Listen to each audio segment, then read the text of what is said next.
Dbacks take 3 out of 4 against the Chicago Cubs, so let's discuss.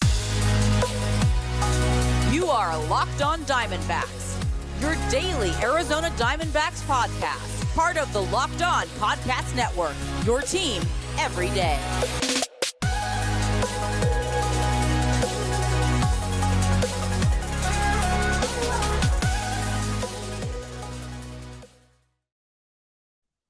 Millard Thomas here, host of the Locked On Diamondbacks podcast, part of the Locked On Podcast Network, your team every day. I'm a multimedia journalist and I'm a graphic designer, so please go check out my website, millardthomas24.myportfolio.com. On there you can see my latest work, from my packages to my articles to my photos and my graphic design. If you want to see more content by me, just please follow me on Twitter at CreatorThomas24 for my personal account, or just look up Locked On Diamondbacks both Twitter and Instagram for the podcast handle. And of course, thank you for making Locked On Diamondbacks your first listen every day. I would not be able to do this podcast without you, my loyal listeners, sharing, subscribing, reviewing, doing all that so I could do this podcast for you. Thank you. It's free and available on all platforms, so please continue to tell your friends. And today's episode is brought to you by BetOnline.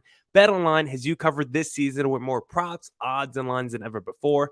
BetOnline, where the game starts. Now, let's talk about that series, Dbacks versus the Chicago Cubs, because Dbacks get their revenge against Chicago Cubs. They take 3 out of 4. Of course, the Dbacks have been scuffling recently. They were on a 6-game losing streak, but they were able to right their wrongs in this series against the Cubs. They lost 4 straight against the Dodgers, and then before that, they lost 2 out of 3 against the Cubs. So it was nice to see the Dbacks get their revenge in this series, and we got a little bit of everything in this series because it was a very entertaining series by the D-backs. We got to see a lot of great offense by the D-backs in this series the whole weekend. I mean, the D-backs smashed 9 home runs in the last 3 games, and they just weren't doing the long ball. 30 hits total in the last 3 games by this D-backs offense. They were finally unleashed, uncorked. Use whatever adjective you want to use in that ad lib because the D-backs offense was on fire the last 3 games. The starting pitching, it was serviceable. It was solid. It was good enough to keep us in these ball games. Of course, Merrill Kelly goes 5 innings. We got Bumgarner yesterday going 7. Castellanos pitching into the 6 on Friday. So we got good enough starts from our rotation to keep us in the ball games. And then the bullpen, most of the bullpen did their job this series, but overall, I think the bullpen did struggle in the last 3 games, but I think it was just mostly masked by the offense because the offense was able to do so much damage that the bullpen really didn't have to do much. So when the bullpen did give up an earned run or 2, it did not matter except for Sunday's game because the D-backs showed a lot of resilience this series, specifically the last 2 games, Saturday and Sunday, because I think they were both pretty similar to each other. Both of them had their starters kind of give up the lead early. Saturday, the D-backs go down 4 runs early. In Sunday's game, the D-backs go down 3 runs early. Merrill Kelly, 5 innings, 3 earned runs. Not the best Merrill Kelly start that we've seen. I mean, over the last 3 starts, including Sunday, Merrill Kelly just hasn't been as locked in as he was to begin the season. Now his ERA is over a 3, which is pretty surprising considering like over a week ago before that start against the Dodgers, he was like leading baseball in ERA, and now he has an ERA above 3, so you don't like to see that. D-backs go down 3 runs early because Merrill Kelly gives up a bases clearing triple in the 2nd inning. He's able to settle down a little bit from that, but the Cubs just were so patient on Sunday. They really worked Merrill Kelly. Merrill Kelly throws over 90 pitches in just 5 innings, but it's okay because, as I said, the D-backs showed a lot of resilience this weekend. They were down 4 runs on Saturday. They were able to come back in that game because Madison Bumgarner settled down after giving up 4 earned runs. He goes 7 innings, and the offense was able to come back, score 4 runs, courtesy of Dalton Varsho getting a big hit in that 8th inning. Pavement Smith started off the inning with the home run. So we got to see some 8th inning magic on Saturday. It didn't happen in the 8th inning on Sunday's game, but we did get some 6th inning magic on Sunday. The D-backs were able to tie it up in that 6th inning, get all 3 runs back. Then they took the lead actually in the 7th inning. I'm like, wow, again, the Cubs just blowing it late. And Saturday, the Cubs started to blow the game once they took their starting pitcher out, Justin Steele, who was absolutely working the D-backs lineup. But on Sunday, They didn't have to wait for the bullpen. That third time through the rotation against Wade Miley, the D-backs lineup was really able to lock in, and they were able to get 3 runs off Miley in that 6th, and then they were able to tack off another run in that 7th inning. And I felt like the D-backs had a real chance to win Sunday's game, but you knew they needed at least 1 to 2 more runs, like a 1-run game, and putting the ball in the hands of the bullpen. That is always a dicey situation. I thought it was going to get real dicey when Caleb Smith came into the game after Merrill Kelly. I was like, Caleb Smith, there's no way this guy takes us to the end of the ball game. And he actually walks 3 guys, I think, in that 7th inning. And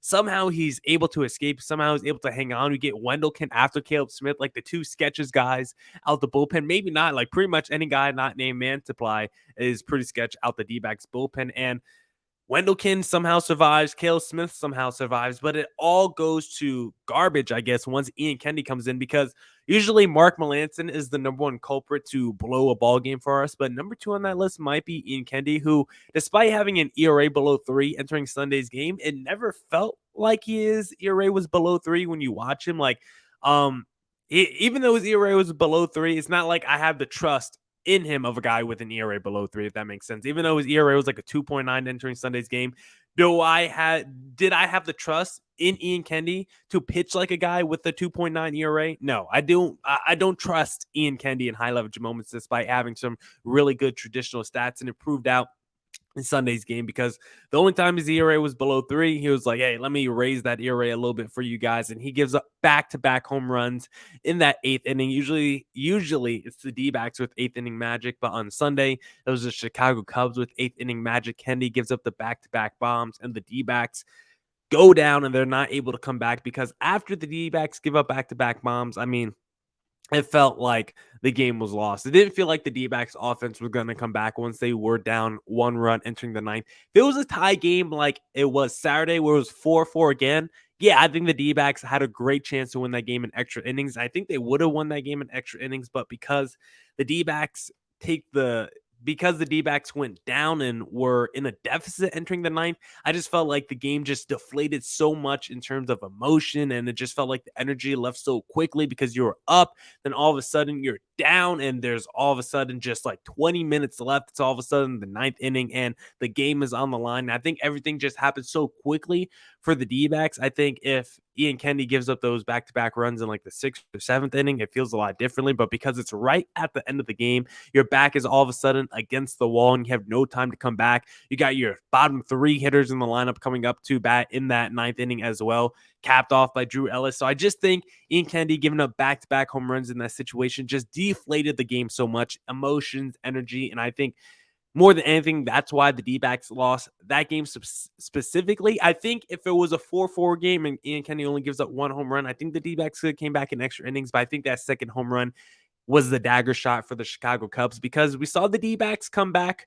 from the 4-run deficit Saturday. They tied it up 4-4. Dalton Varsho I think he hits the single that scores 2. He tries to turn it into a double, but he gets thrown out, stretching it out to second, but he's able to make up for it in the 10th inning Saturday with the bases clearing, basically almost an inside the park home run. I think they give an error probably to the outfielder, because he probably should have stopped at third base. But I mean, it looked like it was going to be a 3-run bomb for Dalton Varsho. It's off the wall. He ends up scoring anyway on that play. And so we get the Dalton Varsho magic on Saturday after being down 4 runs. We tied up 4-4. We win it in extra innings, and it felt like we had a chance to do it again Sunday. We were down 3 runs. We end up going 1 run. The Cubs tie it up, then they take the lead, and it's like, man, the D-backs had a chance to win both games after being tied 4-4, but unfortunately, Ian Kennedy blows it on Sunday. But overall, it was still a great series. And now the D-backs, you hope that they keep their momentum going, because now they're going to have a 2-game series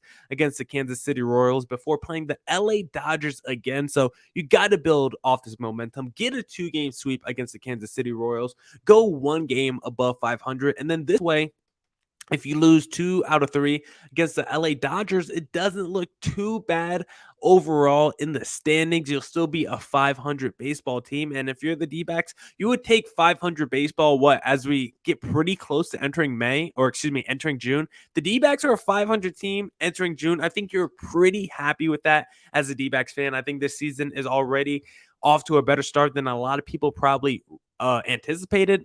Personally, I thought the D-backs were going to be slightly competitive this season. Like I said, I would have taken the over on their season win totals. I had them winning between 73 and 75 games. So I thought they were going to be borderline competitive this season. But so far, the D-backs have been playing even better baseball than probably what I would have predicted. So let's hope they can build off the momentum from the Chicago Cubs series, keep it going against the Kansas City Royals, take the momentum from both those series, and hopefully they can do better than winning just one game against the LA Dodgers, because we've already seen the D-backs win one series this season against the LA Dodgers. So hopefully the D-backs can get their second series win against the LA Dodgers this week. And to do that, the D-backs are going to need a big boost. And the best place to get a boost is Built Bar, because if you haven't tried Built Bar, they're absolutely delicious. I mean, they're low calorie, they're low sugar, high protein, high fiber. They're great for the keto diet. If you want your own Built Bar, just go to built.com and use promo code LOCK15, because right now, Built Bar has these things called Puff Bars, which are absolutely delicious because they're protein infused, they're marshmallow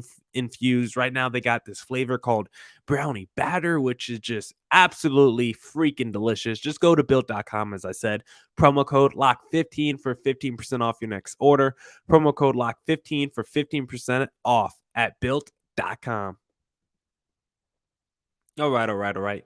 Let's get back into the podcast. And on Friday's pod, we did a little thing.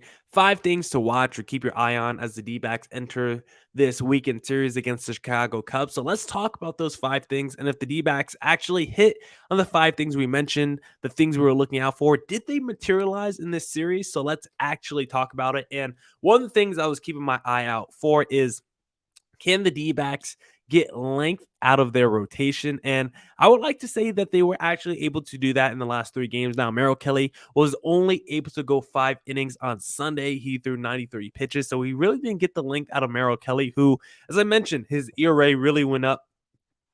After Sunday's game. His ERA is now a 3.49 on the season. Mad Bum's ERA is a 2.76, which is surprising, if you could believe that. I would have thought this far into the season that Mad Bum would have a significantly lower ERA than Merrill Kelly, considering how Merrill Kelly looked in those first 5-6 starts. All of a sudden, Mad Bum has a better ERA. I find it kind of surprising, but not really, considering the last 3 starts from both of them, because Merrill Kelly, over his last 3 starts, the last 12 innings pitched for Merrill Kelly, 14 earned runs for Kelly. So he has been getting shelled recently, and it seems to really be his cutter that seems to be giving up the most damage. The most damage on Sunday was given up by the cutter. So I think that's the pitch, which is typical go-to pitch.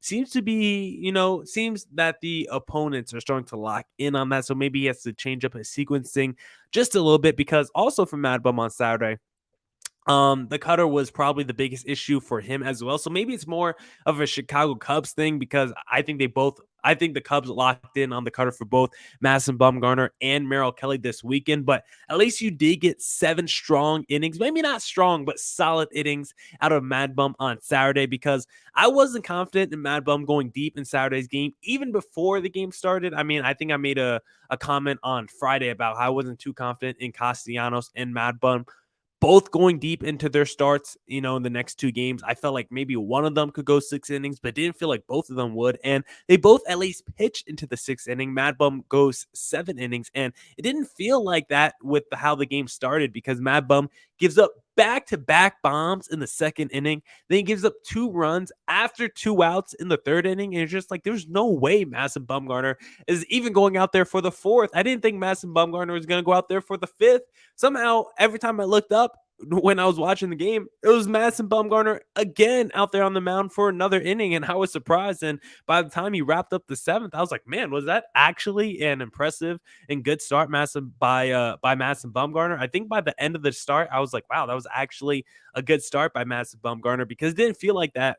It didn't feel that way the 3rd or 4th inning. It felt like Madison Bumgarner really laboring through the game, and didn't feel like he was going to go deep into the ball game. And I felt like it was going to be a bigger implosion than what it was. But considering he went 7, gave up 4 earned runs, not too bad of a day for Mad Bum. I think he ends up retiring the last 13 batters he faced. I mean, he was really efficient through the game. That's why he was able to go 7, because even though it was like the 4th inning or the 5th inning and he had 4 earned runs already given up, I looked up, it was like 5 innings pitched, only 60 pitches thrown. It was like Mad Bum's really efficient in this game, so that's why he was able to go 7 innings, even though it wasn't the crispest Madison Bumgarner we've seen. Then Castellanos, he pitched into the 6th on Friday, despite giving up 2 home runs. But the offense was so good on Friday that Toy Lavello was able to give Castellanos a longer leash than probably he usually has, just because you weren't worried if he put a couple extra people on the bases, just because the lead was so large. You didn't feel like the D-backs were going to blow that one. I still feel like extra base hits and long balls were a concern this weekend, because Castellanos, Mad Bum, Merrill Kelly, they all gave up an extra base hit or a home run this weekend. So you still don't like to see that. It still felt like you got too much of that from the rotation this weekend. But at least you did get pretty decent length out of Castellanos and Mad Bum in Friday and Saturday start, respectively, even though Merrill Kelly was only able to go 5 innings on Sunday. And then another thing I was looking out for during this weekend series was how big of a headache was the bullpen going to give me? Was I going to have to take, ibuprofen? Was I going to have to dip into the medicine cabinet? That was a question we had on Friday. And the bullpen, I think, did struggle, but because, like I said earlier, the offense was so good, it wasn't like the bullpen had to go out there and have shutdown innings. I mean, a lot of the times the D-backs were up 2 to 3 runs, so it didn't really matter, because Mark Melancon tried his best on Saturday to blow the game. I mean, he allowed the ghost runner to score in the 10th inning, but the D-backs were already up 3 runs entering the 10th inning. So allowing that ghost runner to score, I mean, it didn't really matter. He was probably going to score anyway. I wasn't too upset about that. It doesn't even count against your ERA. So I wasn't really mad that the ghost runner scored. But then Mark Melancon gives up a 2-out double, and that scores another run. And then all of a sudden, it's a 1-run game. There's a man on second. You're like, is Mark Melancon going to blow another game in the 9th inning? This time it was the 10th inning. And thankfully, Mark Melancon did not blow it. He was able to get out of the inning. The D-backs pick up the win, but it was just another stressful outing by Mark Melancon. And if you're wondering, why do the D-backs keep trotting Mark Melancon out there and save opportunities? It's because he's 9 for 10 in save opportunities. He's a 90% success rate in save opportunities. Even though it looks ugly and it looks nasty most of the time, he converts to save opportunity. So that's that's the only answer why Mark Melancon keeps going out there in the save. And that's only reason why Mark Melancon keeps going out there for save opportunities. And then in Sunday's game, Ian Kennedy did implode, because maybe he shouldn't have gone out there for his 4th appearance in 5 days, but he did. He gives up back-to-back home runs, and he's probably the main reason why the D-backs lost Sunday's game. Friday's game, I don't think the bullpen was too great either, but because they just absolutely bombed the Chicago Cubs, it did not matter. I would rather see Ian Kennedy and Mark Melancon become the 7th inning guys, the high leverage guys in the middle innings, maybe be the guy that comes in the 6th inning when your starter only goes 5 innings, because a guy like Ian Kennedy, he could give you some length. He used to be a starter back in his day. So a day like today where Merrill Kelly only goes 5, maybe you put Ian Kennedy out there for the 6th and 7th inning, if he doesn't give up back-to-back home runs. But the D-backs did, and those two always seem to be the two kryptonites in this bullpen. Of course, like the Wendelkins have been perfect. The Caleb Smiths of the world aren't perfect either. But Mark Melancon and Ian Kennedy are supposed to be the 2 shutdown guys in the back end of the bullpen. They just have not been that so far this season. I think opponents are batting like 280 off Ian Kennedy this season. I think it's over 300 against Mark Melancon. So I would rather see Mantiply and Kyle Nelson be the 8th and 9th inning guys, but that's not going to happen. They don't have the track record that the Kennedys and the Mark Melancons does. They don't have the pedigree, and they also don't have the investment. Because, Mike Hazen did pay a nice little contract to Mark Melancon this offseason. So I think there's a greater need for those guys to work out than a Mantiply or Kyle Nelson in the back end of the bullpen. So I don't think we're going to see Melancon or Kennedy come out in the 8th or 9th inning, come out of their roles as the 8th or 9th inning guys for a while. I think they really have to keep screwing up for another month and a half before there's any hard changes in the back end of the bullpen. I think they're going to keep steering this ship with those two guys in the back end of the bullpen, and it's going to be stressful. Some days it's going to be like the Titanic and they're going to hit the iceberg, and some days they're going to have a successful mission and able to complete their voyage. That's all I got from my shipping reference and analogy. So let's hope the D-backs bullpen is able to figure out something. Maybe they're buyers at the deadline. The D-backs are Mike Hazen. Maybe they go out there and acquire a reliever. They did acquire some guy named Paul Fry, I think, the other day from the Baltimore Orioles. We'll see if he gets called up soon to make an appearance or whatever. So we'll see if that helps out the D-backs bullpen. I mean, they've been pretty good with these waiver wire fringe rotation guys, fringe roster guys in the past with the Noah Ramirez's and the Mantiply. So maybe Paul Fry can be another one because the D-backs desperately need help in the back end of their bullpen.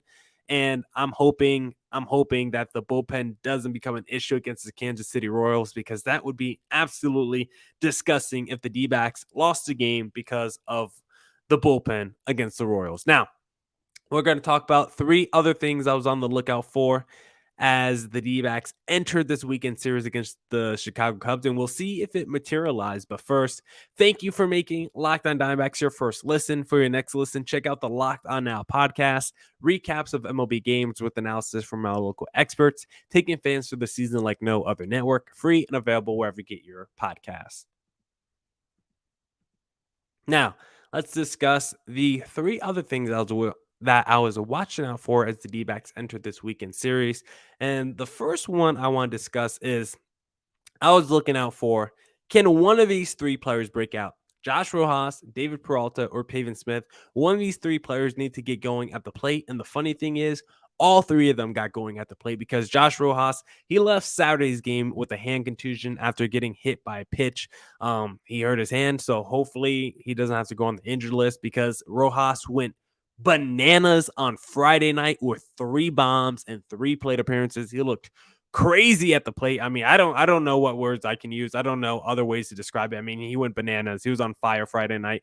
Give him the little fire badge like you do in 2K, because he was on fire. I'm sure the show has it as well. So great job by Rojas on Friday. Wish we got to see him the rest of the series. David Peralta was backing up Rojas in that game, and he had 2 home runs as well that day. David Peralta also went 1 for 3 with 2 walks on Saturday. Then Pavin Smith had a huge pinch hit home run on Saturday to get the Magic started in the 8th inning. He also went 2 for 4 with the RBI on Sunday.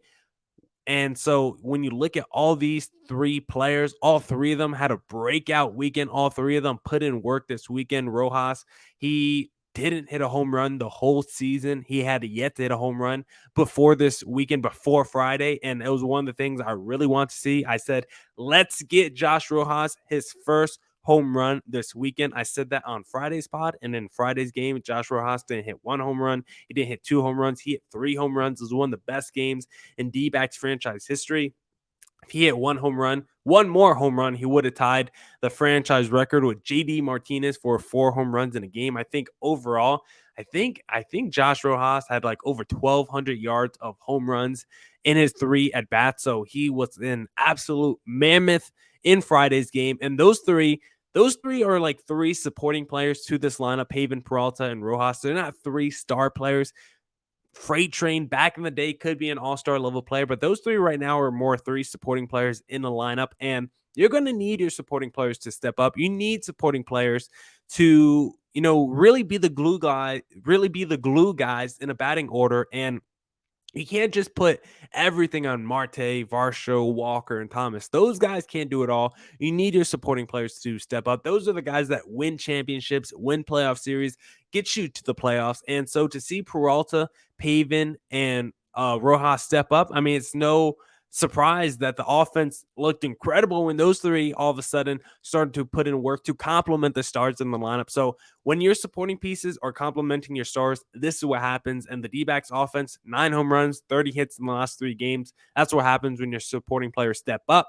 Another thing I was watching out for, Will Alec Thomas finally move up in the lineup? Of course, the answer is no. He still looked incredible at the bottom of the lineup because he was batting 7th or 8th every day, and he did get a home run in Friday's game. That was very nice to see. I mean, he's just always doing something positive at the plate. He's always putting the ball in play with the chance to beat it out for a single. He never seems to strike out. Like, the man just doesn't have bad plate appearances. I mean, it's usually a lot of ground outs or maybe weak fly balls. If he does get out, it's not a strikeout usually, which I like to see. If you're going to get out, at least put the ball in play and give yourself a chance to maybe get on base or create an error. Just do something. Striking out is just so demoralizing and frustrating to watch. At least if you do a little ground ball dribbler, maybe you could beat it out. Maybe the guy boots it like we saw what the Dodgers did, Max Muncy did today to let the Philadelphia Phillies win. So I do like to see Alec Thomas because he's always putting in work, but I would want to see Alec Thomas at the top of the lineup. I want to see Alec Thomas as the leadoff hitter because of the skills I mentioned before, because of his ability always to put the ball in play. I just think he'd be the perfect leadoff hitter. Dalton Varsho behind him, then Ketel Marte number 3. That is my dream scenario. I just want all my best players clustered together at the top of the lineup. I get what Torey Lovullo is doing. Thomas is doing a great job of lengthening the batting order and doing damage at the bottom of the lineup. I would rather see him do damage at the top of the lineup with Dalton Varsho, Ketel Marte, and Christian Walker. So hopefully that can happen sooner rather than later. And then the final thing I was watching out for entering the series was who was going to catch. And of course, Dalton Varsho was the main catcher this weekend. He caught 2 or 3 games. The only game he didn't catch was Friday, where Griner caught Friday's game and started, and he struck out 3 times. He looked fine behind the plate as a defensive catcher. Varsho was really the star on Saturday with his clutchness in the 8th and 10th inning. He had a great weekend. Griner, don't really have much to say about him. Dalton Varsho was the main catcher this weekend. Definitely need Carson Kelly back soon because I don't want Dalton Varsho as the everyday catcher. Once again, I just think the rotation is better with Carson Kelly. I also think Carson Kelly is slightly better defensively, and I want to see Dalton Varsho in center field because I think he's our best defensive center fielder as well. Now, that's it for this edition of the Locked on Diamondbacks podcast. Come back tomorrow for more Diamondbacks news coverage and insight. We'll definitely have a little crossover with Sully Baseball as we do our Mondays with Millard because I'm going to record with him right after I'm done doing this podcast. Come back tomorrow for more Diamondbacks news coverage and insight if I didn't say that already. And as always, stay safe and stay healthy. Deuces!